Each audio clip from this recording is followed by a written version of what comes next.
Assalamualaikum warahmatullahi wabarakatuh. Kali ini saya akan menjelaskan saya Nijal Bila NIM 1119046. Kali ini saya akan menjelaskan materi algoritma dan pemrograman tentang if, switch, looping, dan nested if. Yang pertama ada if, yaitu if adalah salah satu pernyataan penyeleksian yang memungkinkan kita memanipulasi aliran jalannya program berdasarkan conditional expression. Hal ini dapat memungkinkan kita membuat program yang berjalan secara fleksibel sesuai keadaan dari pengguna dan mesin. Contoh kasusnya yaitu misalnya buatlah algoritma dan program untuk menentukan apakah nilai yang dimasukkan ganjil atau genap. Variabel yang digunakan yaitu n dengan tipe data integer. Flowchartnya di sini yaitu yang pertama mulai, kemudian masukkan nilai, kemudian masukkan sisa nilai modifikasinya itu 2, kemudian jika sisanya sama dengan 1 maka hasilnya ganjil, jika sama dengan 0 maka hasilnya genap, kemudian selesai. Kemudian contoh programnya yaitu seperti berikut. Di sini integernya bilangan, cout-nya masukkan bilangan, kemudian sin bilangan, if-nya bilangan 2 sama dengan 0, cout bilangan genap, dan else cout bilangan ganjil. Dan jika di run,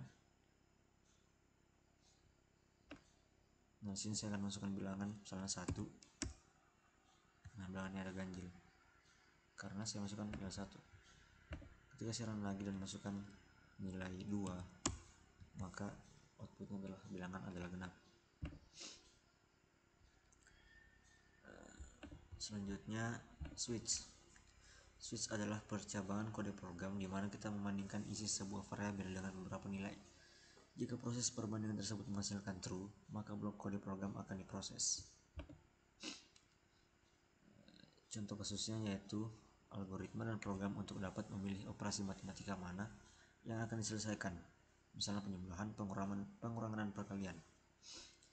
Variabel yang menggunakan yaitu A, B, C, dan jumlah dengan tipe data integer. Flowchartnya di sini yaitu yang pertama mulai, kemudian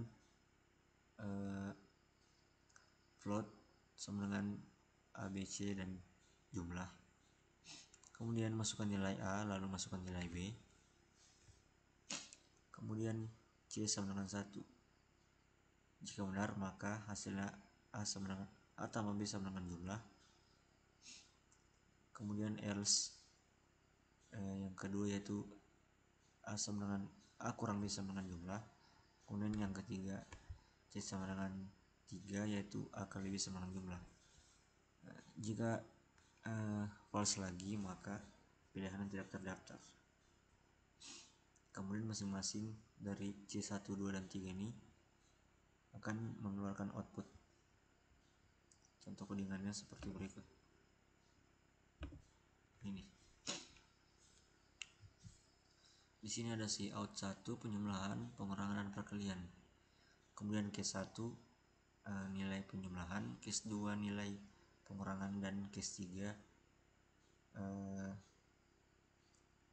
nilai perkalian. Nah, di sini masing-masing sudah ada rumusnya. Dan ini dan juga ini. Kemudian jika kita run,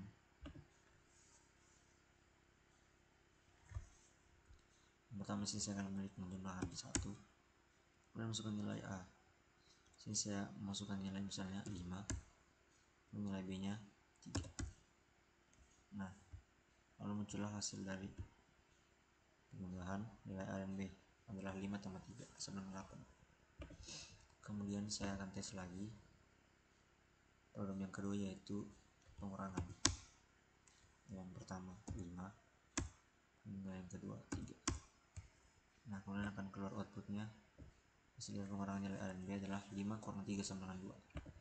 Kemudian yang terakhir saya akan mencoba lagi program yang ketiga, misalnya nilai A 5, nilai B adalah 3. Nah, lalu akan muncul outputnya 5 kali 3 adalah 15. Kemudian yang ketiga ada looping. Looping adalah suatu instruksi untuk membentuk hasil kerja secara berulang pada blok yang sama, di mana di dalam blok yang akan diulang ada terdapat statement atau pernyataan. Contoh kasusnya di sini yaitu seperti algoritma dan program untuk menampilkan teknik informatika sebanyak nilai yang dimasukkan. Variabelnya yaitu i dengan n dengan tipe data integer. Flowchart di sini yang pertama itu mulai, kemudian masukkan nilai n bebas berapa. Terus di sini ada rumusnya i sama dengan 1. Jika i kurang dari n, maka dia akan menampilkan kalimat teknik informatika. I sama 1 tambah 1 dan false selesai. Contoh programnya itu seperti berikut. Nah ini integer main, integer i, n, i sama dengan 1, si outnya itu masukkan nilai n. Kemudian di sini menggunakan while, yaitu i kurang dari sama dengan n. Dan juga rumusnya ini i sama dengan 1 tambah 1. Kemudian jika di run, nah sini masukkan nilai n. Saya akan coba masukkan nilai 3. Di sini akan keluar outputnya 3 kalimat informatika. Jika saya masukkan nilai 10, maka akan muncul kalimat informatika sebanyak 10. Kemudian yang terakhir ada nested if. Nah, nested if ini adalah penggunaan struktur if di dalam if. Kondisi seperti ini sering digunakan untuk kode program yang sudah cukup kompleks. Contoh kasusnya yaitu di sini ada tabel harga tiket per orang. Jika ke Jakarta dengan kelas ekonomi harga 1 juta. Jika kelas VIP harga 1.500.000. Kemudian jika kita ke Bali, harga tiket ekonomi itu 2 juta dan harga tiket VIP 2.500.000. Nah, di sini ada pernyataan jika kita masukkan kode tujuan 1 berarti tujuan adalah Jakarta. Jika kode tujuannya 2 berarti tujuan adalah Bali. Kemudian jika kode kelasnya E maka kelasnya ekonomi, sedangkan kode kelas F berarti VIP. Inputannya itu adalah jumlah tiket yang dibeli dan outputnya jumlah tiket yang akan dibayar. Kemudian flowchartnya yaitu mulai, kemudian masukkan tujuan, kelas dan jumlah. Jika tujuan sama dengan 1, maka dia lanjut ke kelas. Jika pilih kelas E yaitu ekonomi, hasilnya akan mengeluarkan nominal 1 juta. Dan jika tidak, atau kita memilih kelas VIP, maka hasilnya adalah 1.500.000. Kemudian jika kita memilih kelas selain 1 yaitu 2, maka dia akan pergi ke Bali dengan kelas E nya itu 2 juta dan kelas V nya itu 2.500.000. Kemudian lanjut ke total yaitu harga dikali jumlah, kemudian outputnya menampilkan total, kemudian selesai. Contoh programnya seperti berikut. Nah,